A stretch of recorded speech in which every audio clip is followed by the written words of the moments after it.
Ada satu kisah yang mungkin sering kita dengar, kisah bangsa Israel di Mesir. Banyak orang menganggapnya sekadar sejarah kuno, cerita ribuan tahun lalu yang hanya pantas dihafalkan di sekolah minggu. Tapi, jika kita mau melihat lebih dalam, kisah ini bukan hanya tentang mereka, ini tentang kita. Dulu, Israel datang ke Mesir sebagai berkat.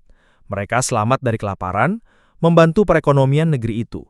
Tapi ketika generasi yang mengenal Yusuf sudah tiada, bangsa Israel yang berkembang pesat justru dianggap ancaman.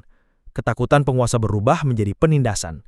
Awalnya hanya diawasi, lalu dipaksa bekerja, sampai harapan mereka dibunuh sejak dini. Bukankah ini mirip dengan apa yang kita alami hari ini? Mungkin bukan rantai besi, tapi sistem, tekanan, atau rasa takut yang membungkam potensi kita. Mungkin kita bekerja keras tanpa ruang untuk jiwa. Mungkin iman, visi, atau mimpi kita perlahan mati. Tapi di tengah penderitaan itu, ada satu titik balik. Alkitab berkata, mereka berseru-seru dan Allah mendengar. Disitulah kebebasan mulai. Bukan ketika rantai terlepas, tapi ketika hati sadar, aku sedang diperbudak dan aku butuh Tuhan.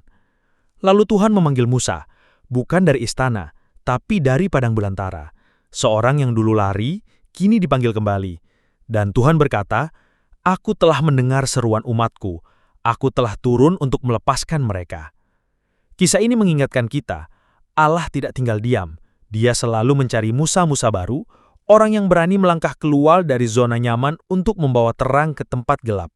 Pertanyaannya, maukah kita menjadi Musa itu?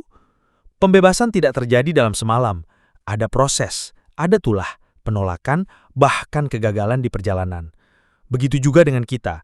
Kebebasan sejati adalah proses hati kembali kepada Tuhan. Mazmur berkata, Tuhan itu dekat kepada orang yang patah hati, dan Ia menyelamatkan orang yang remuk jiwanya. Dan Yesus berkata, apabila anak itu memerdekakan kamu, kamu benar-benar merdeka. Hari ini, mari kita renungkan.